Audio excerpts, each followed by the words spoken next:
Yes, yes. I awareness, is more of us being self-realized more. But it's amazing, Lukey, because, we're, all of us as human beings, we're really instinctively social. When people are ending up in the same room together, their hearts start to beat together, and even people breathe together. These things show that humans are instinctively social, and our ethne, which is the extended family around, and the society in the way that we have functioned, our brain never really had to remember pleasantry much at all. So, the brain in a social dynamic is sort of more set up just to have a bit more Teflon for what mostly is felt, which is happiness. But that in a situation which it would be a social paradigm, there might be sometimes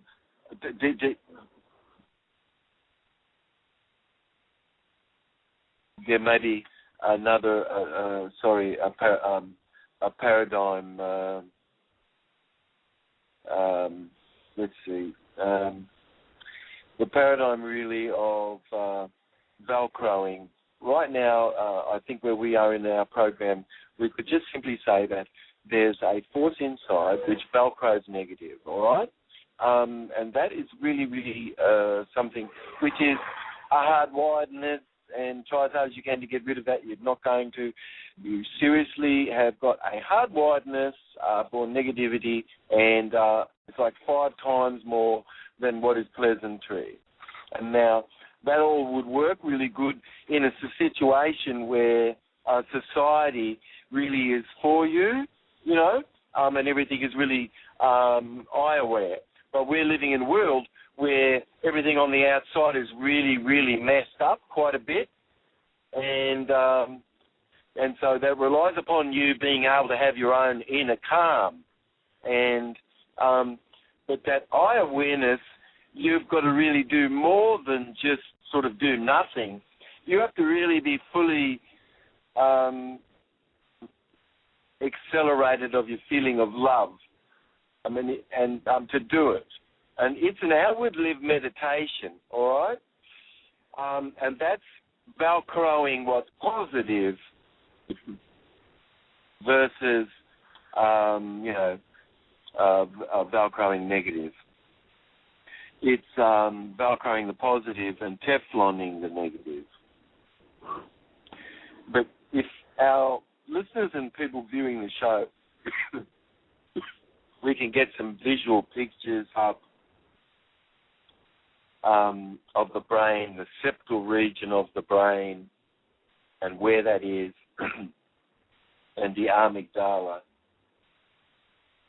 And the septal region of the brain and the amygdala is firing.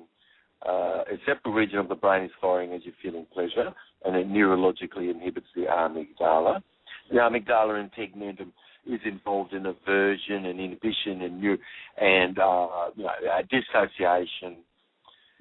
And I think it's fair to say that the vast majority of people really are dissociated fully. They're not really aware of their surrounds at all. They've got a lot of stuff going on inside and seeing.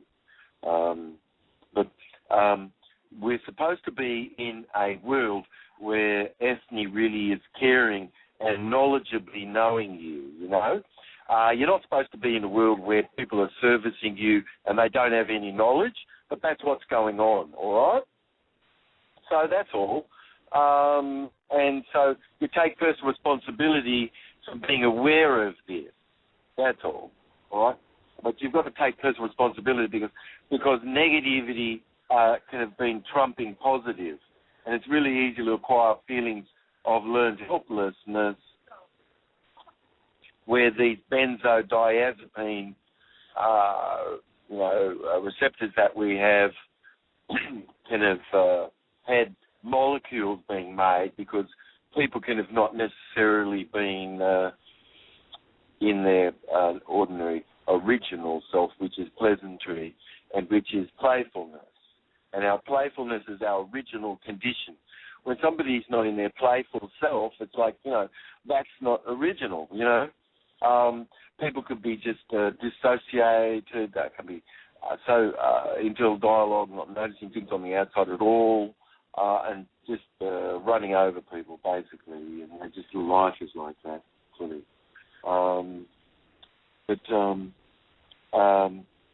Bad carries more weight than good, and 5 positive is necessary often to clear away what one negative it is.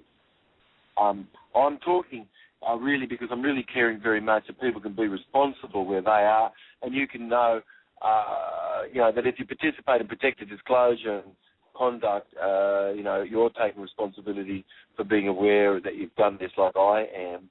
And there's people cannot necessarily do the right thing, and you don't want to be a martyr, but you also just don't want to be a pushover. You want to do what you can to be able to get things done, but be swum, not have to do all the swimming and everything. You have to unlearn negative experience, you see, but an unlearned negative experience exists and is still sort of indelible in the brain, and that's the reason why Bambi doesn't forget where the tiger is, because, it's something that you have a memory of. Negative experiences are equivalent to being pessimistic and overreactive, and they go negative. One goes negative on themselves, and that's all a triggeredness that can have been. Are you still there, mate? Hello? Dr. Jubb, hey, yeah. I put myself on mute. I got some kind of ghetto-rigged studio. We are broadcasting live on Jubb.tv. With sound okay, mate? Sound is great. Is our sound good? Sorry. Does our sound good? Yep. Okay, so, all right. But, eye awareness really is to do what a person can to be able to avoid, unnecessariness. But you can't go through life avoiding this, avoiding that, avoiding this, avoiding that. Something is useful. But if you're going to continue, I'm avoiding this, I'm avoiding that, that's just equivalent to sufferedness. And always talking about your cup half empty and all sorts of stuff like that. But the brain really is equivalent to built-in negative bias we've been talking a bit about, and it'd be nice that we can keep that in mind, all right?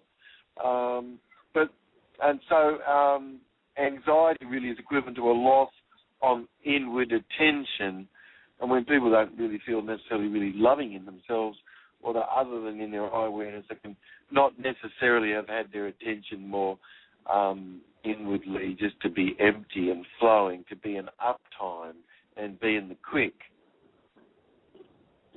And then,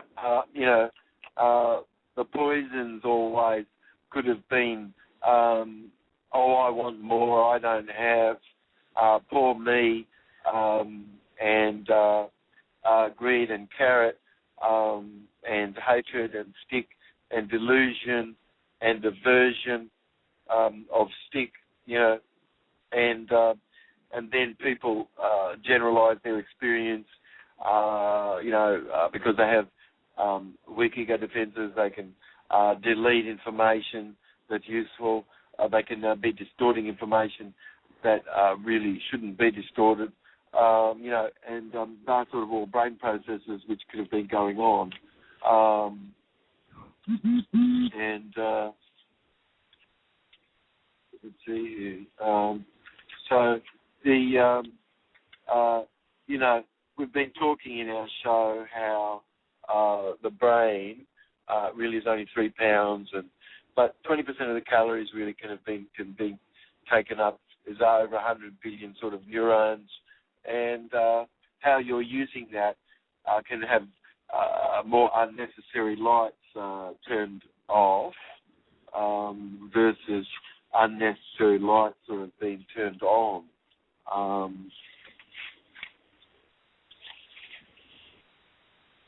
and the cost of all of this, is enormous because wherever there's been, other than an awareness that words can cause your electrics to be strengthened, or words can be being used in your syntax and stuff just to make people weak, really weak. People could be walking around with their their tail between their legs and all sorts of activeness like that, and they cause other people to really be weak around them too, which, dogs don't even allow that really, because you need to really be in there yourself. That's important. But all sorts of negativity and just running syntax of limited mind function because of aversion and running away and escape and not dealing with things really because you're not being functional necessarily, I mean, why shouldn't you be empty to be in uptime with people where you are versus just being occupied non-stop inside? But your strong emotional processing improves, and encoding process, and all sorts of weak processing like just feebleness just sort of causes atrophy. And people who are moral, they're occupying more regions of their brain which people who are not so moral don't. And then the more rigid people are in their beingness, the more sort of they could have become more very, very morally occupied and very religiously rigid, and even have had rage and challenge with social cues, comprehension difficulty. You say something and they've got to go over and over and over again. Memory challenge, not finding the right words necessarily, and they not easily able to read other people's emotions much, and their presuppositions are perpetually exposing what their deep structure is, and they're unaware of that.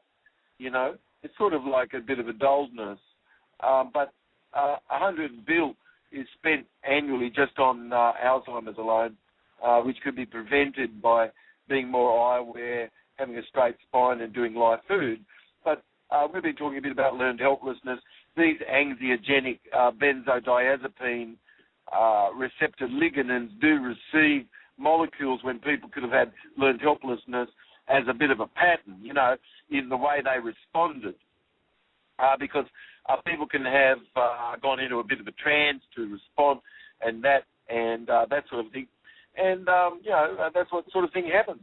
But the degree to which beings can really be in control of events that they're exposed to environmentally can have caused people to have either a very strong impact on behaviour and psychological functioning. That's what we've really been talking about. But mainly keep it in mind, humans, 33% of our brain is this prefrontal cortex area, which you're only getting into through interest and pleasure. And the chimp 11, dog 7, cat 3.5, and Stockholm syndrome and the travesty of the stock or Tavistock, and information that's negative mostly is just done to maybe unawarely just shut off the brain and through aversive process. And you have a decision, though, but how often do you have to be seen that you're just sighing, always talking about what's negative, and then you're just doing that to everybody around you, But learned helplessness is these anxiogenic benzodiazepine receptors being filled up with chemicals being produced because of learned helplessness sort of having been coded. And what we're talking about is you having the ability to be able to de-hypnotize yourself and be a bit more de-hypnotized and help others become a bit more de-hypnotized. Yeah, that's all. But the degree to which beings can control events you're exposed to, that's what we're talking about, all right? That's what eye awareness really is more about, so that, all of that stuff doesn't have to have had the impact necessarily on you. You only get into your frontal cortex, which is your executive guidance and your ability to plan and sequence things your ability to be able to have a faculty to inspire creative influence of the future is through interest and pleasure, and remaining in interest and pleasure. And words you use, all the words you use and your behaviour and everything all have a physiology, all right? We can learn how to behave otherwise helplessly, and we can have failed to respond properly even when having had an opportunity to help by avoiding unpleasantry and circumstance, to have gained even activity to gain some positive reward. Those anxiogenic benzodiazepine molecules, natural molecules that are released in the body, can have been overdone.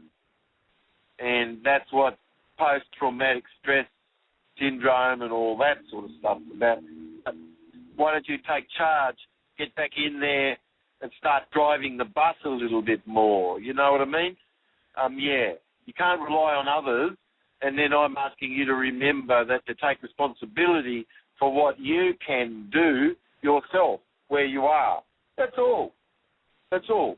And if you can achieve this, great, and if you can't, great. You know what? The means of an end isn't. It's just simply your achievement and your willingness to achieve something that counts. So those anxiogenic benzodiazepines, otherwise, when you don't, won't, can't, should, must, try, but only, and just, and you're using words that's excluding, that's a learned behaviour of helplessness and fail to respond to stuff, even when an opportunity exists. People could have avoided all sorts of unpleasant circumstances, rightfully so, but then because of a lack of management, they don't know what to do, and not even knowing how to gain positive reward and things, and that's what happens in learned helplessness. The amygdala and tegmentum, rather than being neurologically inhibited because your frontal cortex is active, because you have interest and pleasure, and you have whole brain patterning, or the syntax is involved, words you've been using and your own syntax, rolling your eyes like you're overwhelmed, sighing all the time, having your head way out in front of your body, having negative words continuously, all of that internal dialogue stuff is learned helplessness, sighing and everything, It's just a missed opportunity to learn to respond, because it could be better to take a deep breath through your inspiration in through your nose. But it's better to have a increased serotonin activity more naturally occurring, rather than have,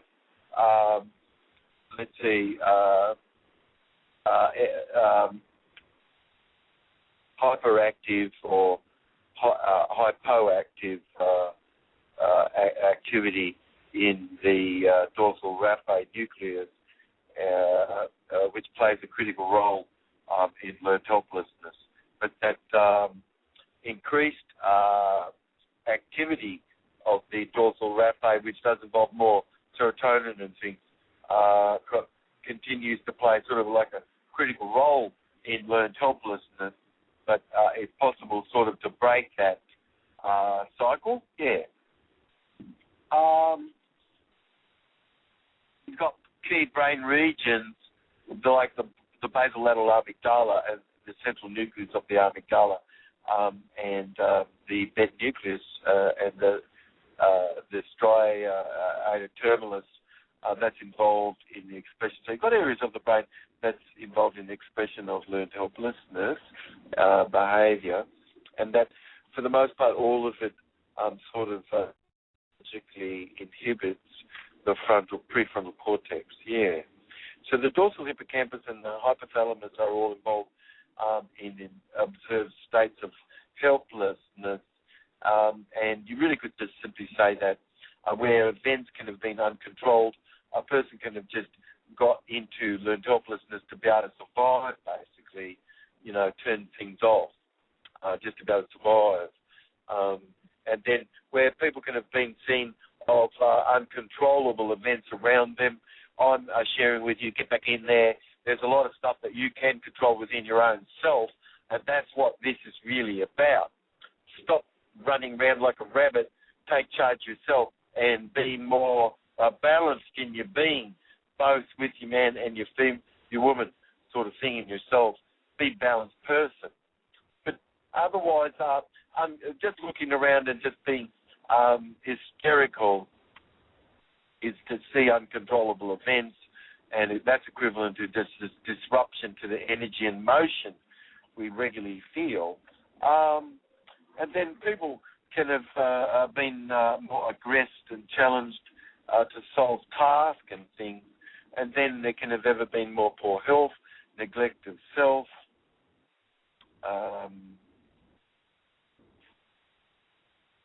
there can have been false belief in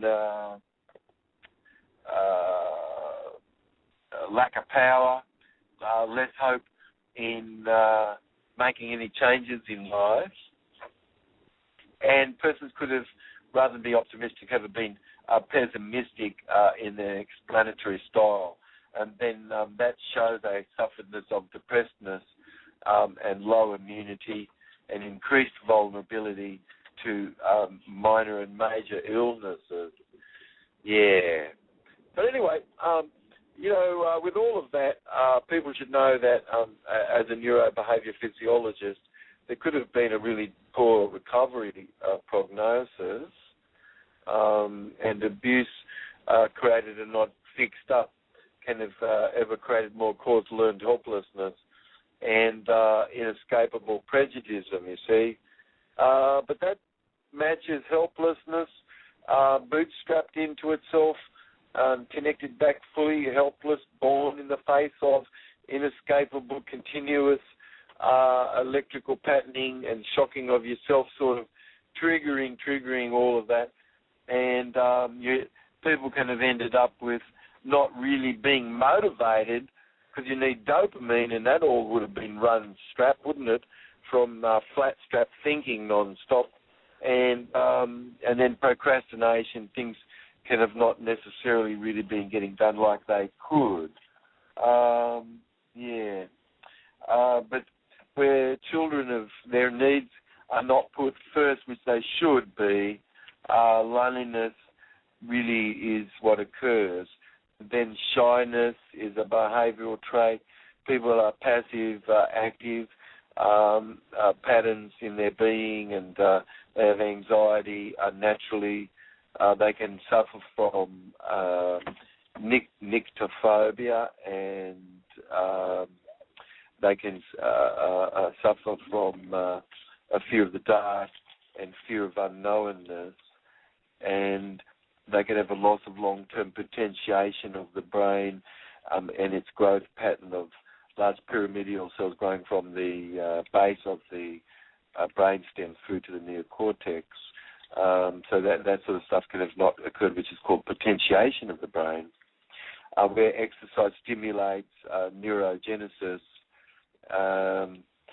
People that are being treated like Bradley Manning and even Dakota, their movement isn't assisted, and neurogenesis becomes more blocked. But over-breathing and all of that sort of thing causes more seizures and stuff like that, and hypocapnia, which is the loss of proper levels of carbon dioxide. Yeah, and over-breathing, which can have occurred because of anxiety. But hypocapnia, Lukey, is equivalent to lower threshold seizure threshold, and numerous other diseases also can have occurred from over-breathing, and then there's a decrease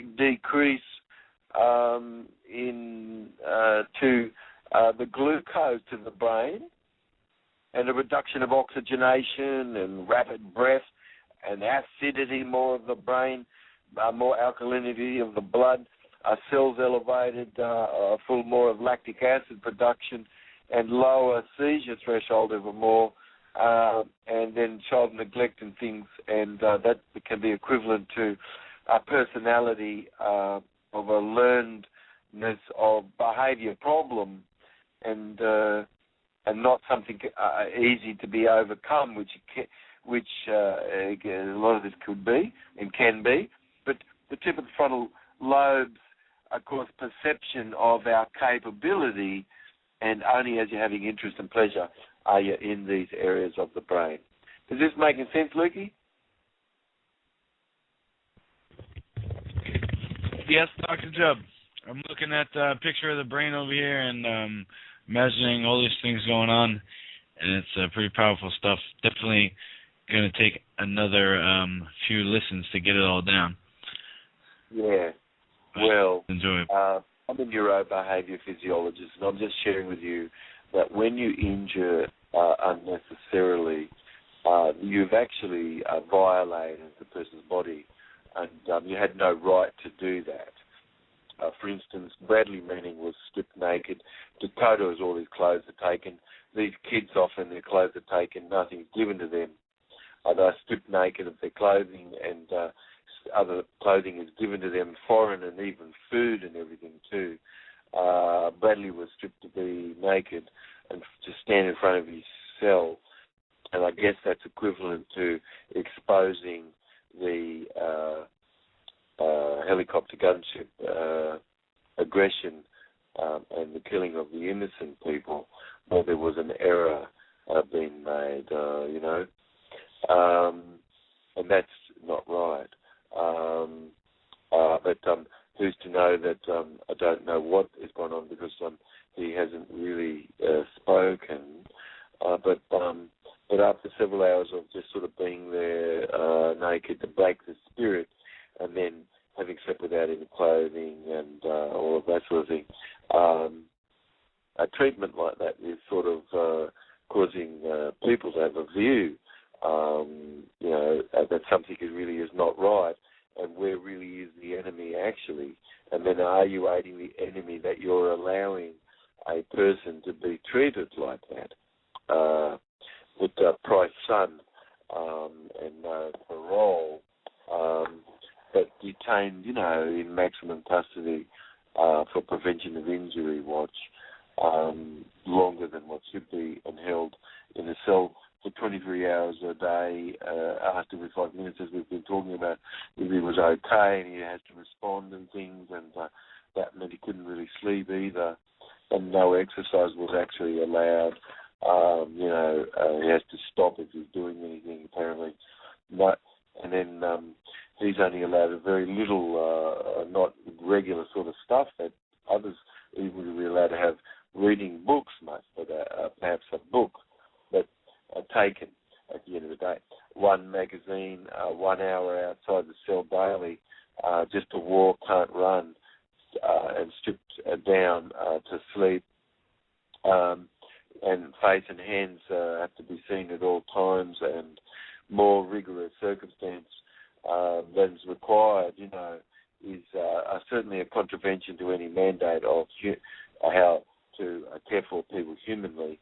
But if there's an what reason could exist to be inappropriately treated? But could there be any reason? I don't know. Certainly an inappropriate reason is just an absolute abuse of discretion, period. But that if somebody doesn't receive sheets and pillow and that sort of thing, and they're not allowed to exercise in their cell and things, that's the sort of thing that really can change a person's brain forever. Stress causes metabolic dementia. And metabolic dementia can have been created here in this situation, you see, by reduced neurotransmitter, and then Bradley and other people like that and even Dominic Johansson, the young boy in Sweden that was taken off the plane and taken away from his parents, Dakota, and then everybody who's suffered as they are at the moment. We have to do everything we can to take personal responsibility as we can, and it's not you who've done this. You know, it's just people, they don't know what they're doing, you see. But that sort of stress of that treatment can, of course, metabolic dementia by reduced neurotransmitter. When they took Dakota and then everybody participated in it gleefully, how wrong was that? But he ended up, during that period of time, very low thyroid and in a critical state, high cortisol, low hormone levels, low, of course, estrogen and testosterone, very high homocysteine from foodstuffs consumed that's dead, and stress, and excessive parathyroid calcium sort of stress, and adrenal stress, low B vitamins, hypoxia, meaning low oxygen, and then low seizure threshold, kidney and liver diabetes, and challenges and things, and lack of life sort of interest and pleasure. You know, you've got a lot of normal sort of social disinhibition even under that. And people could be bashed to scream and not care in the moment how embarrassing that could be even. They're not even aware of that. Or even that they could be doing the wrong thing.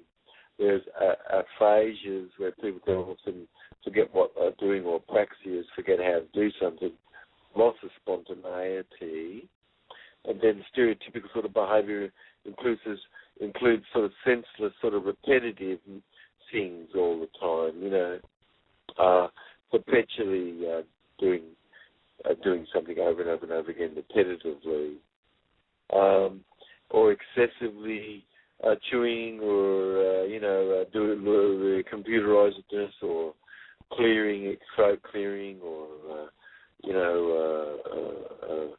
picking things up, fiddling and fidgeting.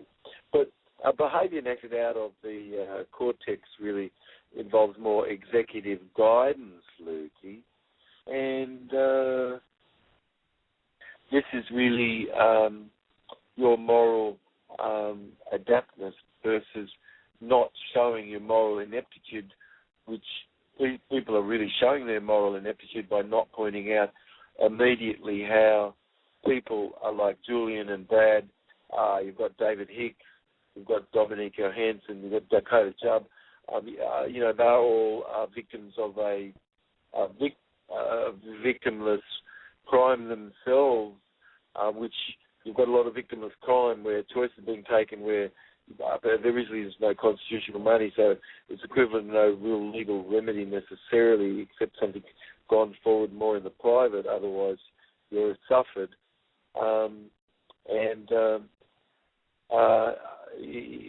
You've got a common law in Uniform Commercial Code. You have to learn how to apply it.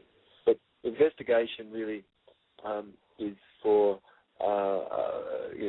a medical battery otherwise, really, because you've been acted upon and there was no really informed consent at all. You didn't give consent and you were just acted on. The body and the psyche of the living spirit can have been a victim, but you're not a victim. You can't be, because what the personal responsibility can you have, or can I have, to take charge where we are? That's all that exists. Otherwise, a person is just with loss, and that's just the victim. But the victim is a living spirit whose freedom has and is being ongoingly being removed for some sort of social engineeredness and political merit present. And a parent, police, and a politician remove the living spirit's choice that is not sort of hindered of any other, of any injury, but is really a very deep injury, them taking choice away from you and I, that our child doesn't have his father.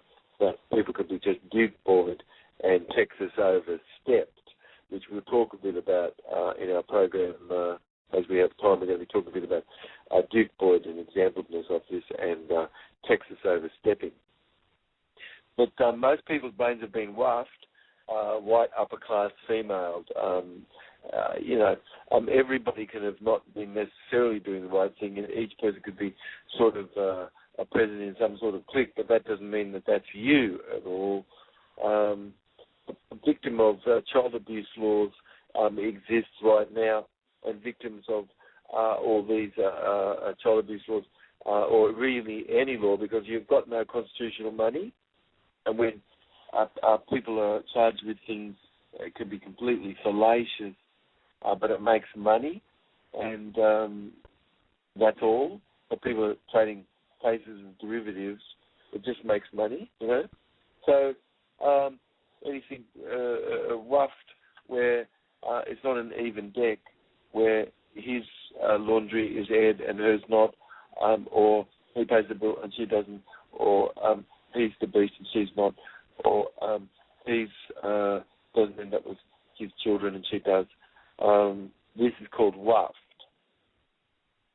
because their social mores have been organised for him not to be looked after, though he's being retaliated against. Quite a bit in this judicial system. But if you have no constitutional money and you have no constitutional remedy, what you have is retaliation. And if you don't have a system to deal with retaliation, you've just got people becoming victimless,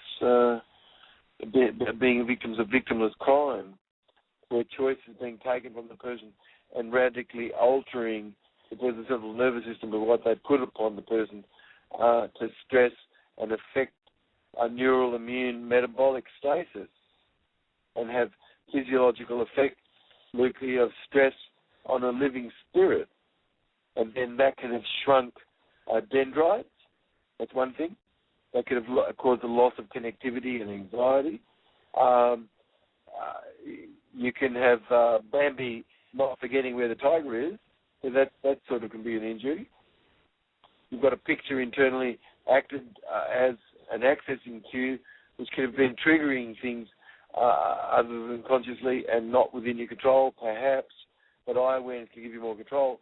That can trigger adrenaline, norepinephrine, and cortisol, and can have always been shutting the brain down rather than opening it up, and all considered unnecessary. You see, memory, learning centers. But the amygdala open is Bambi not forgetting where the tiger is.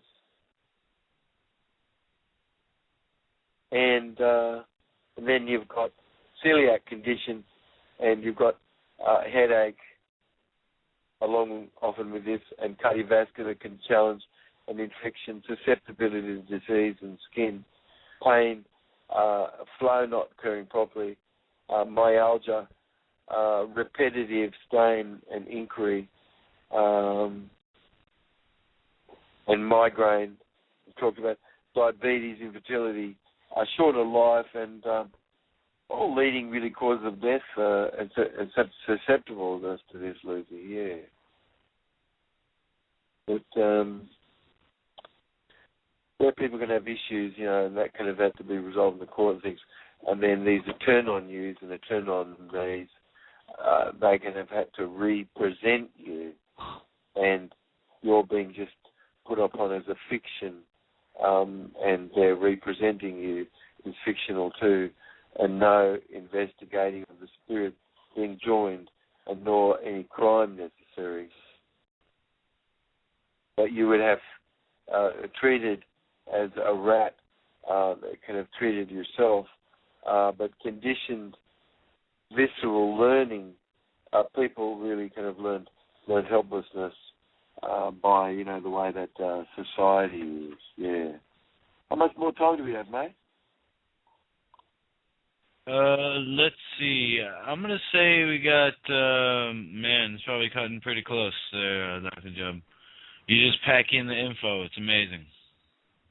Well, studies on the living spirit really show that qualitative works best rather than quantitative. And you've got people like writing books like Trudeau and other people, and their best effort really is soft waffle in nutrition, and they can be challenging the movement a little bit, but not much, because they can have no real reference material, but except just somebody dead like Pavo Erola, like juice fasting. Wow. But that's where things are. You've got someone in the modern day, and they're not even aware of what's going on in the modern day much, but they bring up Pavo Erola, who was a writer in the movement. Yeah. But you've got studies on the living spirit involving qualitative, not quantitative attention, and not a science. So, quantitative sort of science it's not science.